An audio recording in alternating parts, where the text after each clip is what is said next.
Olá, pessoal. Meu nome é Yara Aguiar, eu sou médica cardiologista e aqui sejam bem-vindas ao canal Por Você de Coração. Aqui a gente acredita que você é protagonista da sua saúde.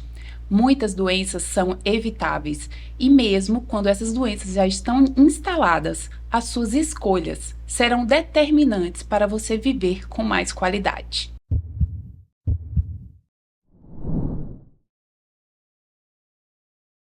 E o assunto de hoje muitas vezes passa despercebido pelos consultórios. E o seu diagnóstico pode fazer total diferença na vida do paciente. É a chamada apneia obstrutiva do sono. Você já ouviu falar?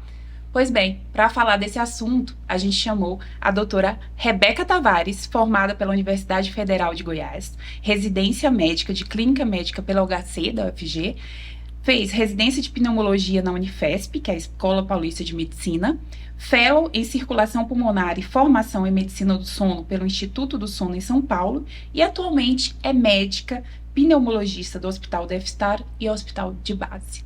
Seja bem-vinda, doutora Rebeca. Ai, muito obrigada pelo convite, Yara. E antes de começar para falar desse assunto palpitante, eu queria pedir para você curtir, compartilhar já esse vídeo, porque eu tenho certeza que muitas pessoas têm essa doença e ainda não fizeram o diagnóstico.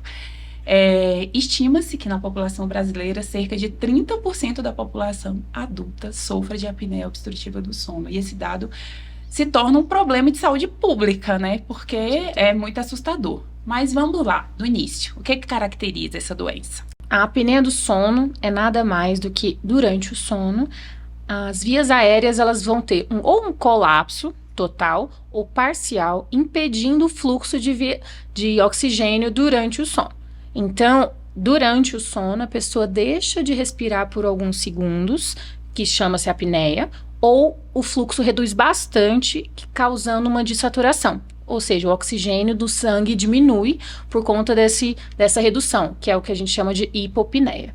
Eu costumo falar para os pacientes que é como se ele estivesse se afogando e ele tem que acordar, despertar, né, para voltar a respirar e sobreviver. Inclusive a gente chama de respiração ressuscitatória, porque de fato parece que ela tá ressurgindo ali, e justamente porque às vezes é uma apneia muito prolongada. E essa é muito conhecida, as pessoas percebem. O problema maior é que existe inúmeras pessoas que têm apneias e hipopneias e passa despercebido, porque não é essa de você parar. Tanto que a gente pergunta, você percebe se o paciente está parando de respirar à noite? Não, doutora, não para. Mas quando a gente vai ver no exame, para várias vezes. E ele não percebe. Mas quais são as pessoas que podem desenvolver a apneia? Qualquer pessoa, na verdade. A apneia do sono ela tem relato desde criança, né?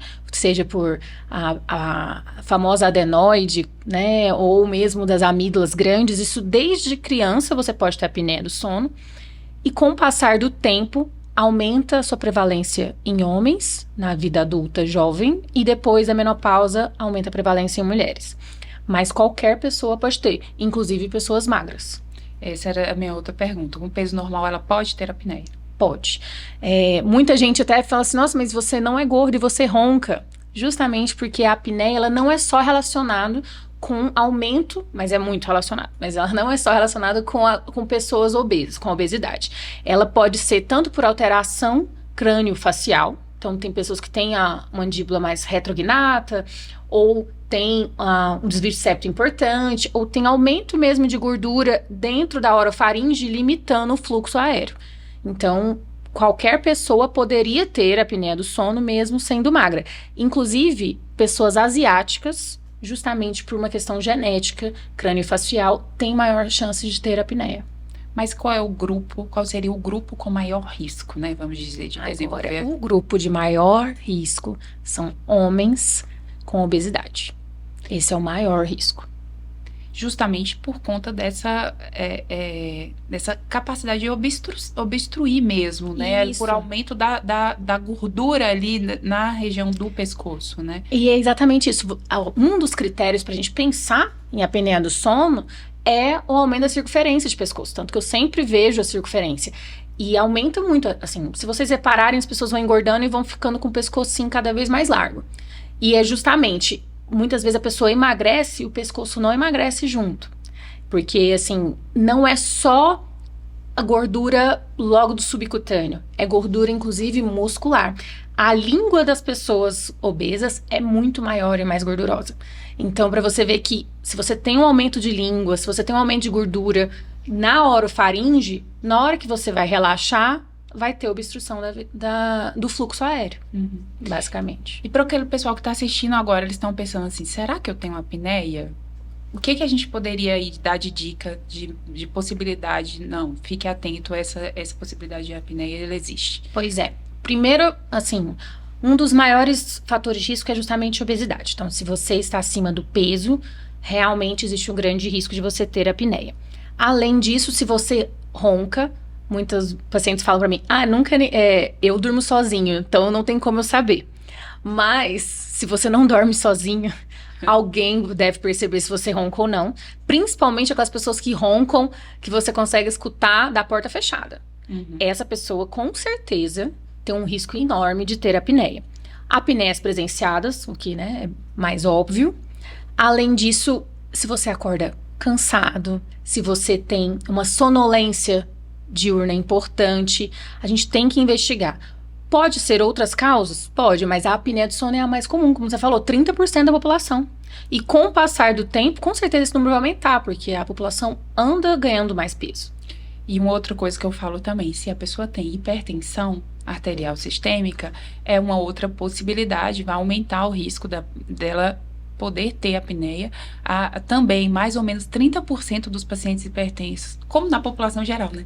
Também tem apneia. Inclusive, no exame, na investigação que a gente faz, né? A gente, às vezes, faz um mapa, né? Que é a monitorização durante 24 horas da pressão arterial. E a gente percebe que, durante o sono, o paciente não tem o que a gente chama de descenso. Ou seja, a pressão não cai durante o sono, porque normalmente o normal é que tem uma queda de 20% da pressão durante o sono, e isso não acontece. Você vê aquele gráfico, né, reto, que não tem essa descida. Fica, muitas vezes a gente vai questionar, e com certeza esse paciente, quando você vai atrás, ele tem apneia do sono. E é justamente aquela população mais jovem, né? Que às vezes a gente percebe que tem a pressão alta.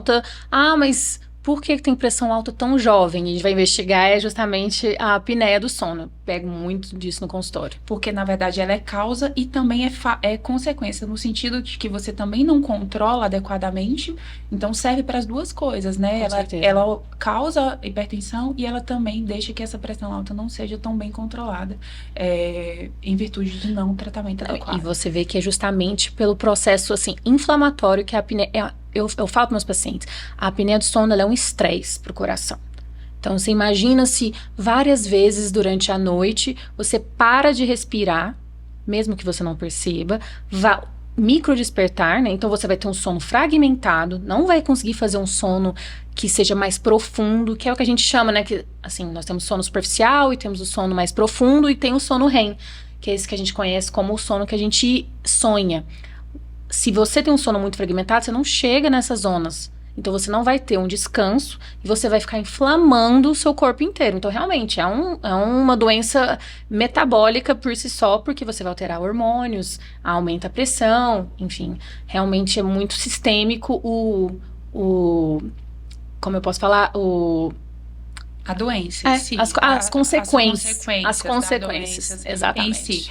Porque você, imagine, né, que você tem um hipofluxo, ou seja, uma diminuição desse fluxo, ou você para de respirar, toda a hemodinâmica, né, desse sistema pulmonar circulatório, ele vai ser alterado, aumentando pressões, né, intracavitárias, ou seja, as pressões dentro do coração, inclusive causa de, hoje o que a gente conversa muito a respeito de insuficiência cardíaca de fração de ejeção normal, ou seja, aquelas pessoas que têm um coração, uma insuficiência cardíaca, mas não necessariamente tem uma disfunção, né? Não tem aquela fração de ejeção reduzida. É uma das causas porque altera toda a hemodinâmica do funcionamento ali do corpo. Né? Aumenta o risco de arritmia, inclusive, né? Alguns pacientes chegam justamente encaminhados por investigação de arritmia. Chega e vê o Holter cheio de arritmia, uma pessoa jovem que teoricamente tem um coração que não tem alteração assim, E era a apneia do sono. E é muito interessante, além do mapa, né, que eu citei, que é esse exame, o Holter, né, que é um outro também que você verifica ali durante 24 horas os batimentos. Aí, quando a gente vai analisar o gráfico, a frequência das arritmias é no período noturno, ou as alterações todas é bem evidente. A gente, até quando eu laudo, eu coloco predomínio no período noturno, justamente para chamar a atenção de que essas alterações podem ter decorrência, né, da apneia do sono. Inclusive, a apneia do sono é uma das causas de morte súbita à noite. Justamente aquelas pessoas que morrem dormindo, é justamente muitas vezes por arritmia mesmo, né? Para de respirar. Com certeza. E aí, tem um grupo de risco, o obeso, né? Tem aquelas pessoas que têm um risco aumentado com o passar da idade, homem hipertenso, circunferência do pescoço aumentada. Ok, fez o diagnóstico, como que você vai fazer esse diagnóstico? Necessariamente você precisa da polissono? Como que é feito? Sim, o diagnóstico de apneia do sono, ele só pode ser, assim, realmente feito por uma polissonografia. Existem métodos mais simples que são uma triagem, né? Inclusive o Apple Watch tem essa percepção. Muitos pacientes já vieram me perguntar sobre isso, porque ele consegue, né, se você dormir com a noite, perceber se você tem alterações no seu sono, mas o diagnóstico é só com a polissonografia. A polissonografia, muita gente tem medo, porque já ouvi falar que você tem que dormir na clínica, que você tem que estar super, ultra cheio de fios, né? Mas, na verdade, a polissono para a apneia, ela não necessariamente precisa ser na clínica. Ela pode ser em casa, que é uma polissonografia mais simples, que não tem tantos fios e que ela pega, basicamente, o fluxo pelo catéterzinho, uma cinta que vê a sua respiração, para ver se você vai parar de respirar ou não, e o oxímetro no dedo. Então, não incomoda desse tanto e você pode fazer no conforto da sua casa. Uma alternativa muito viável, né? E como você fez o diagnóstico, quais são os riscos, né, dessa apneia? A gente já citou, né, a respeito dos riscos cardiovasculares, dos riscos neurológicos, né, do risco de morte súbita, que é muito importante aqui a gente citar. Mas como que vai ser feito esse tratamento? Então, o tratamento, existem algumas possibilidades, depende muito do grau da apneia, porque a apneia pode ser leve, moderada ou acentuada. Se ela é leve, nós temos algumas opções menos, vamos se dizer, pelo menos menos assustadoras, porque as pessoas morrem de medo do CPAP, do famoso CPAP.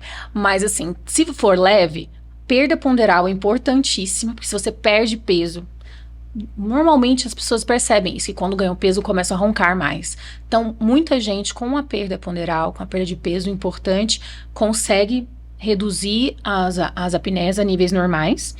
Mas também nós temos a fonoterapia. Hoje, cada vez mais, as fonoaudiólogas conseguem fazer exercícios com a musculatura que ajudam você a realmente abrir a via aérea durante a noite, porém, tem que ser uma coisa contínua, como se fosse uma academia, eu brinco com meus pacientes. E também temos aparelhos intraorais que os dentistas específicos do sono produzem, que vai conseguir, às vezes, levantar a mandíbula ou mesmo a língua para poder desobstruir a via aérea. Sem contar a cirurgia, alguns tipos de obstrução, quando você consegue perceber realmente, consegue fazer cirurgia pelos otorrinos e conseguir desobstruir a via aérea à noite também. Mas o principal tratamento para os moderados e graves é o CPAP. E como que ele funciona? Então, o que é o CPAP, né? O CPAP é um aparelho de pressão positiva. Então, é um aparelho, ultimamente, eles estão cada vez, assim, a gente está realmente melhorando muito, eles não são tão grandes mais, eles em torno de mais ou menos uma caixinha de sapato, eu brinco, mas um pouco menor, que você liga na tomada e que vai pegar o ar que a gente respira e vai pressurizar e manter essa pressão de ar numa máscara e você vai dormir e a sua via aérea não vai colapsar durante a noite. Isso permite com que a gente tenha certeza que você não vai ter a apneia do sono, porque de acordo com a pressão que a gente coloca, a gente sempre vai conseguir abrir a via aérea. E essa máscara pode ser tanto pegando a boca e nariz, quanto só com o nariz. E muita gente fala, muito é barulhento, não vou conseguir dormir. Mas, na verdade, a maioria dos novos aparelhos são super silenciosos. Inclusive, nós temos pequenos que dá para você levar para viagem e não vai ter desculpa de você não estar fazendo tratamento fora de casa. Adequado, né? Uhum. E esses aparelhozinhos que, às vezes, soluções para a sua apneia do sono, né? Que eu sei que você já comentou a respeito disso, né? Desses aparelhos da internet. Tem alguma coisa que se pode aproveitar? Pois é, eu acho o máximo, né? Assim, um aparelho do Mercado Livre de R$ 100 vai funcionar. E resolver o problema da resolver apneia. o problema da apneia. Então, seria muito simples, né? Para 30% da população brasileira. Mas, de fato, não. Nenhum desses ditos que solucionam a apneia vão realmente funcionar. Inclusive, eles, na minha opinião, fazem um desserviço porque você acaba retardando o tratamento, porque a pessoa acha que vai conseguir algum resultado, né? Mas nenhum deles, inclusive, basicamente, eles se baseiam, a maioria desses, em pacientes que têm obstrução nasal. Então, realmente, se você tem um desvio de septo, se você tem um corneto, né, mais demasiado, a obstrução nasal principal, talvez você pare de roncar por causa disso. Mas não necessariamente. Não necessariamente você está, de fato, parando a apneia. Porque a apneia e ronco são coisas distintas. Então, tem gente que não ronca e tem apneia. E tem gente que ronca e não tem. Mas a maioria acaba tendo mesmo. Eu acho que é porque a gente vive a sociedade das soluções fáceis, rápidas, né? Então, a pessoa quer uma solução mágica, mas ela realmente não existe. Eu acho que é isso. A gente fez uma abordagem aqui geral, mas você queria deixar alguma mensagem, alguma coisa mais importante aí que você julga interessante? Eu queria muito alertar que, assim, roncar não é normal. Existe ronco do bem? Pode existir. Ronquinho. Pode existir. Um ronquinho. Pode existir um ronco primário que não seja associado à apneia, mas a maioria está. Então, assim, não é porque o seu marido ronca que a gente tem que aceitar isso sem pelo menos fazer um diagnóstico. Então, é um alerta para todo mundo que é uma doença muito prevalente e que a gente deveria poder realmente procurar especialistas do sono para fazer esse diagnóstico e não podemos deixar de fazer o diagnóstico só porque temos medo de ter que usar aquele aparelho do CPAP, sabe? Então, assim, como a gente já falou muito aqui, os riscos são muito maiores, né? Do que você simplesmente... Medo. Se você deixar por conta de medo. E o benefício de você acordar melhor, de você acordar mais disposto, é absurdo. Os pacientes todos falam que acordam muito melhor. Então, realmente, essa dica vai para todo mundo. Se você conhece alguém que ronca, fale para procurar um especialista. É isso. E como mensagem final, eu queria dizer, né, que a apneia obstrutiva do sono ela é uma doença sistêmica. Ela envolve um tratamento que ele pode ser aí multissistêmico também, né? E pode ter consequências tanto pulmonares quanto neurológicas e ainda cardiovasculares. E sem dúvida nenhuma, o tratamento da apneia, ele em muitos casos vai ser necessário o uso do CPAP, mas a prática regular de atividade física e o controle de peso são fundamentais para o tratamento dessa doença. Queria pedir para você deixar também as suas redes sociais para as pessoas terem mais informações sobre sono, sobre a apneia, dicas. Ótimo. O meu Instagram é @doutora.dra.rebecatavares com 2 Cs. Ok. E também, se vocês quiserem me seguir nas redes sociais, é Yara Aguiar com Y, cardiologista. Me segue lá para mais dicas, perguntas, pode mandar directs. E, mais uma vez, curtam, compartilhem esse vídeo para chegar essa informação tão importante para muitas outras pessoas. Obrigada. Esse foi mais um Por Você de Coração.